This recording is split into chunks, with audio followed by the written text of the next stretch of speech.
Welcome back to the channel. This is how the 2026 market crash could make you rich if you follow the steps that I'm about to tell you. So I've invested a whole bunch of money into Bitcoin. You guys have obviously been following my videos on that. I'm down at the time of recording at least 40 grand, I think. I'll maybe throw up a screenshot if I've got one. And I'm continuously buying. I've dumped at least another 30, 40 grand into Bitcoin as of this past week. November's got to be well into the six figures, and I'm going to continue this cycle, just increasing as much as I can, basically. And I want to talk about how this, I believe, is going to set me up very, very healthily, I guess, and it can set you guys up as well if you do the same thing. The stock market's a little weird right now. I'm not going to lie. It's a little iffy. Crypto markets are obviously weird.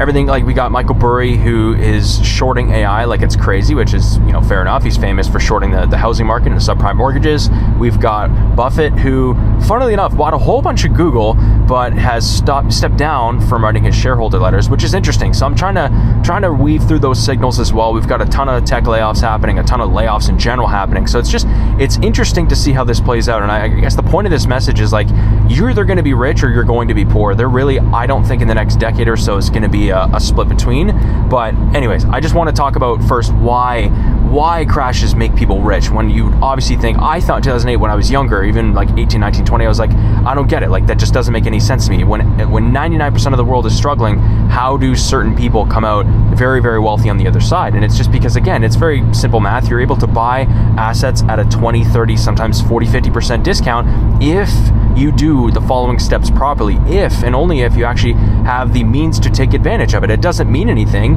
if you got no dry powder, if you got no cash, if you don't have reserves, if you don't have stable income and you're just like set. So I want you to follow these steps first so that you can actually take advantage of it if, God forbid, something does happen. We're already in that kind of position as well. So it's really just a matter, I think, of time. So step one, and I'm getting a lot of flaming for this, but just dollar cost and chill. Just dollar cost average, set your money and forget it.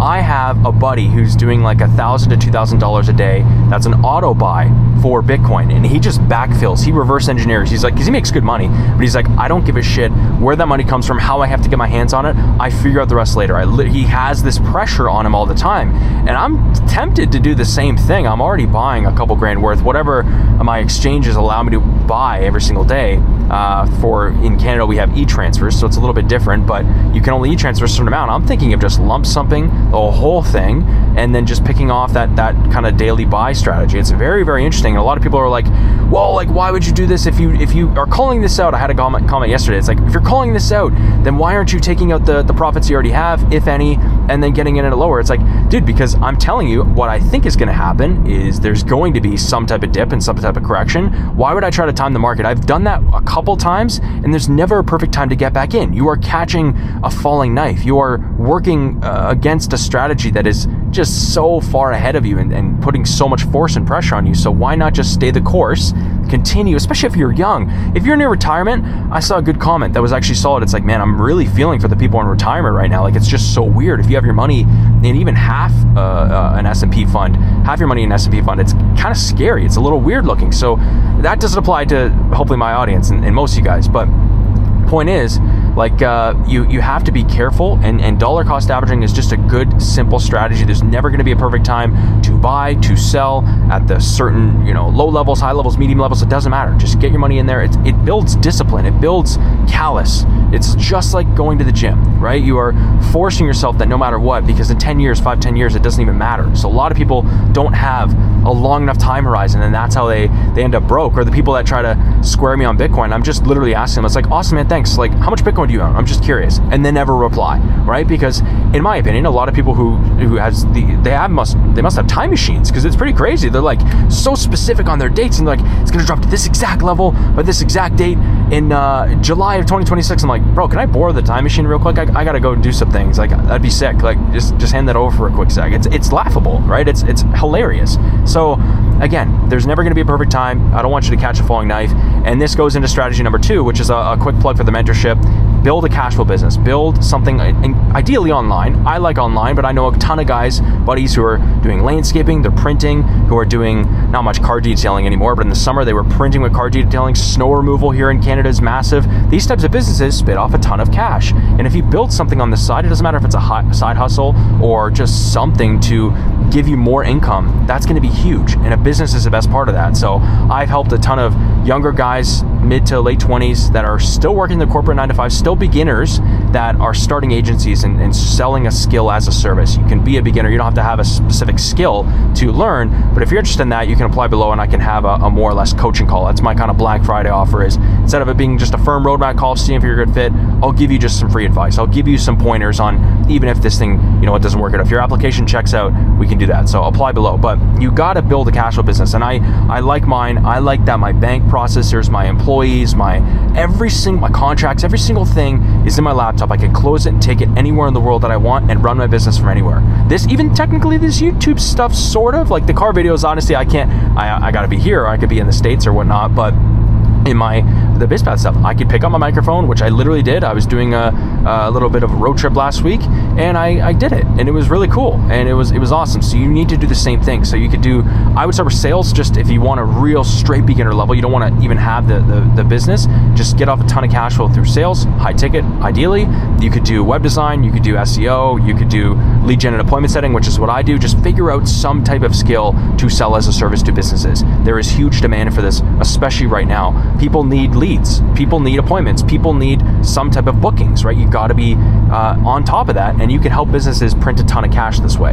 And then again, goes into strategy number 3, increase your income by, even just think of $500 to $1,000 a month. Figure out how to get your hands on just that little bit of money, and that's your investment fund, right? If you got a lot of expenses, or if you're living at home and you want to do other stuff with your money, I'm not sure what you're doing with it. If you want to put it into a business, that's fair, but get $500 a month to $1,000 a month that you could just throw away. You could just invest immediately, no questions asked, as an auto buy, because that will set you up. Like, throw it into a compound interest calculator. Maybe I'll do it for you here. Maybe I'll throw up an image, just like $1,000 a month, $750 a month, invested over the next course of, call it 30, 35 years, even further, into what I think is going to be like a solid 12 to 15% annual return over that long enough time horizon. Look at what that money grows into, man, right? It's crazy. So that's why, don't just get for cash flow reasons. I know I talk about building a cash flow business, but I say it because it allows me to not only live more or less the life that I want. I'm financially free. I can do whatever the hell I want, but more importantly, grow it. And anyone can make money in this day and age. I don't think that's as sexy as it seems anymore. Honest to God, I don't think making a ton of money is a big flex anymore. It's what you do with it. Can you preserve it? Can you grow it?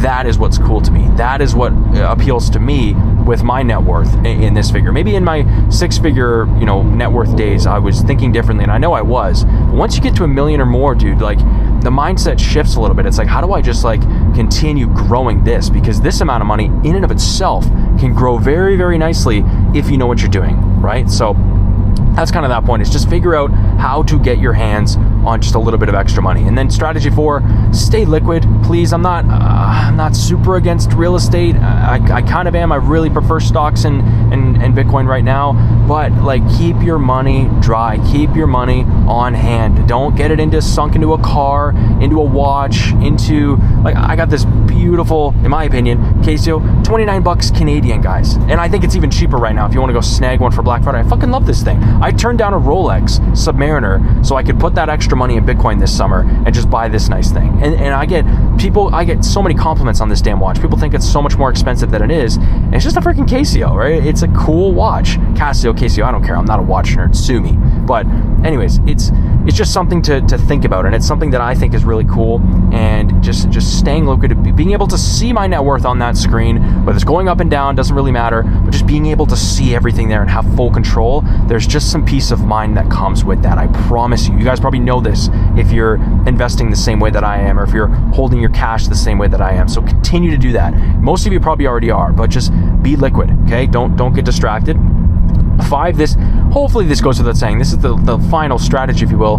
Level up your skill set. Now is a perfect time to increase your skill set. Learn how to communicate effectively. Make content if you must. Learn freaking editing if you've got a passion for that. Start, I don't know, there's a million skills to learn here. And the thing with skills, it builds, most importantly, confidence. That's what it did for me. Technically, my Call of Duty skills back in the day of holding a 2.7, 2.8 KD was a skill in and of a way. And it was so cool to have that then parlayed into working out, and then that parlayed into me trying a bunch of businesses, and then now I'm here. Obviously there's a lot of gray area in between that, but it's just dude, just build a skill. It could be anything. Just spend some time on things, and that's what the most common.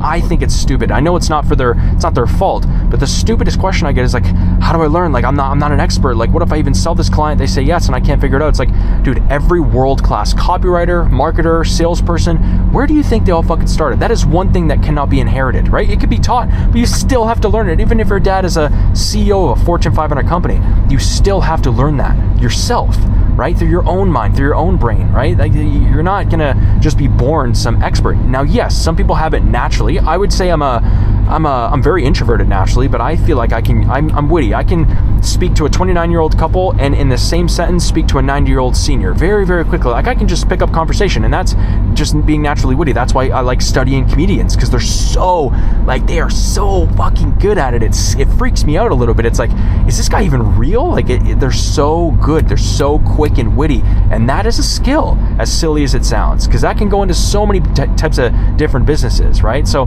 obviously there's different vehicles, there's different ways you can charge. One skill might be worth $500, like teaching knitting to someone, versus obviously if you know how to program, you could charge $5,000 for that. So just learn. Like, now is a perfect time when there's blood in the streets, when people are freaking the hell out and nobody knows what's really going on. That's the time to buckle in. I always say this like analogy with holidays. I kind of love holidays because if I can just squeeze in a little bit of work, it feels so good while everyone else is distracted. And I know this is kind of like a comparison, is the thief of joy or whatever the hell that's like. I'm not saying it to be like condescending or like, oh, I work harder than you, but it's just cool to like just a little bit extra. I could do a little bit of extra work and I'm gonna feel that much better. So do that. Now, the common mistakes before I end off this video is just don't freak out. Don't distract. Don't pull out the money. Don't sell, in my opinion. Not financial advice, but I wouldn't. I'm keeping everything in there. I actually hope my losses continue to grow so I could just continue to get my average cost as low as humanly possible. Don't go off course. Don't try to invest a ton of money into businesses right now. That's why I'm a big fan. I'm biased towards service businesses, is because they take literally technically no money to start, maybe a couple $100 if it's online and remote, and just relax, right? Just take a walk. Excuse me. Don't freaking read the news, and even myself, like, don't absorb and take everything I say with a grain of salt, because I want you to make your own opinion, build your own thesis, do your own research, go down the freaking rabbit hole and figure this stuff out for yourself. You will feel that much better about you. If I could just be that, think of me, you're the can of beans, but if I could just pop you open, my job is done. I'm super happy with that. You got to be able to want to scoop them out, but I'll be the freaking can opener. I don't mind that, but I can't be the one to do all the work for you, man. You got to figure this out on your own, right? So anyways, I know we're getting a little sidetracked here, but I hope you enjoyed this video. I hope you enjoyed this drive. We're gonna be scooping up a nice R8 next summer. Hopefully it's gonna be sick, and I hope you guys continue crushing it, continue investing, and we'll see you guys in the next one. As always, made it this far. I want to see you win. Talk to you very, very soon.